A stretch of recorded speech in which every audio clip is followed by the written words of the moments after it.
Every large-scale system on the planet has a bouncer at the door. You only notice it the moment it stops you. 429. Too many requests. That bouncer is a rate limiter, and designing one is one of the most common system design interview questions there is, because it looks trivial, and it absolutely is not. Almost everyone starts the same way. Keep a counter per user. Add one on each request. Reset it every minute. Clean. And it's wrong in at least 3 ways a good interviewer will expose in 90 seconds. What happens at the boundary between 2 minutes? Where does that counter live when you have 500 servers, not one? And what happens when the thing you built to protect your system becomes the thing that takes it down? Here's the framing that marks a senior answer. A distributed rate limiter is a cap theorem problem in miniature. You want it accurate, always available, and able to survive network partitions. You cannot have all 3.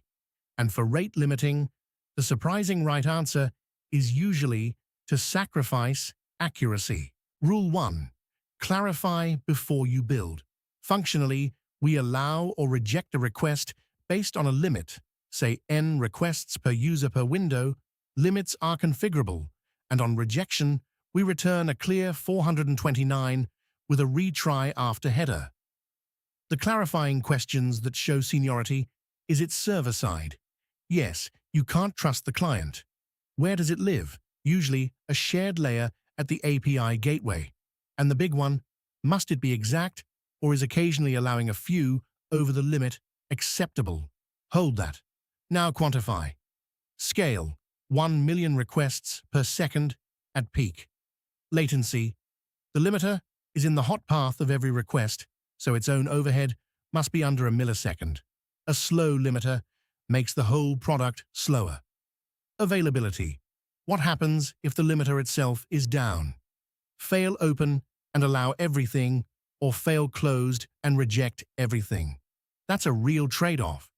An accuracy versus cost. Exact counting across a fleet is expensive. Approximate is cheap. That tension drives the whole design. The check itself is basically one call. Allow key returns true or false. It also returns metadata so you can populate the response headers. The full set, rate limit remaining, rate limit reset, and retry after. But the real design decision is placement. In each service as a library. Simple, but every service re-implements it, and counters are per instance. A dedicated rate limiter service. Clean, but every request makes a network call to it. The common pick at the API gateway, which already sees every request. Now, what is the key? You can key on user ID, API key, or IP address, and the choice bites you. IP is tempting, but NAT and CGNAT mean an entire office shares one IP. Key on it, and you throttle thousands of innocent users. And an attacker just rotates IPs. So the real answer is layered keys. And remember, every distinct key is an entry in your store. So millions of users means millions of live counters. That's your memory sizing. This is the heart of the interview. 4 classic algorithms. You should draw each, name its failure mode, and pick one. Fixed window counter, a counter per key. Reset each minute. Dead simple, tiny memory. The fatal flaw is the boundary problem. Allow 100 a minute. A user sends 100 at 12:00:59 and 100 at 12:01. That's 200 in 1 second across 2 windows. Both pass. Sliding window log fixes accuracy by storing a timestamp for every request. In Redis, that's a sorted set, ZAD, Zremrang by score, Zcard, perfectly accurate, but you store every request so memory explodes. Sliding window counter is the pragmatic pick. Keep just 2 numbers, current and previous window, and estimate with a weighted average. Near exact, fixed tiny memory kills the boundary bug. And token bucket is the one for bursts.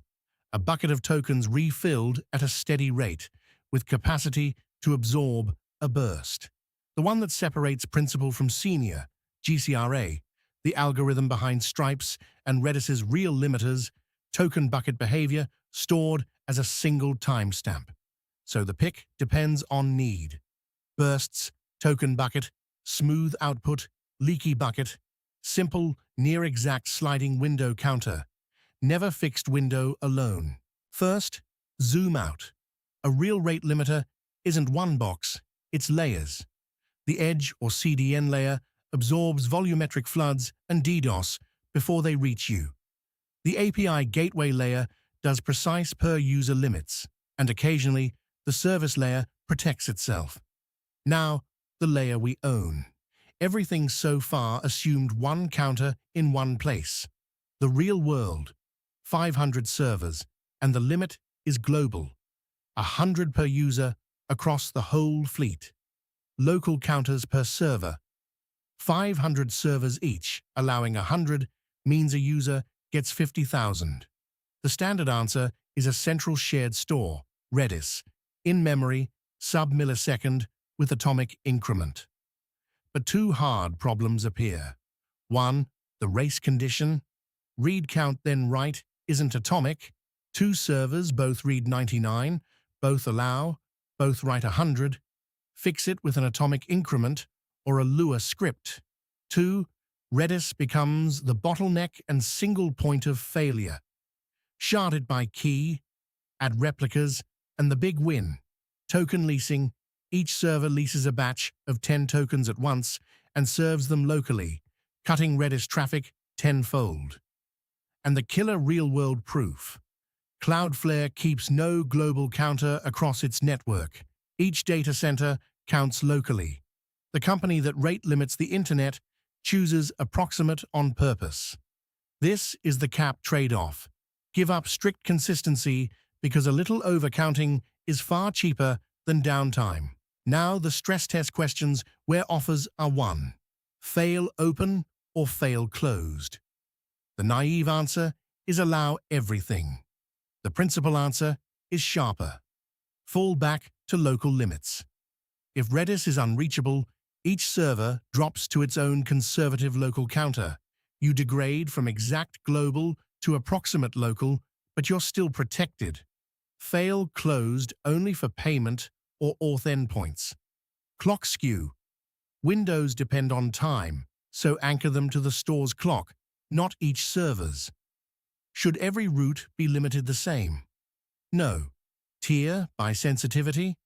The way Cloudflare's durable objects work.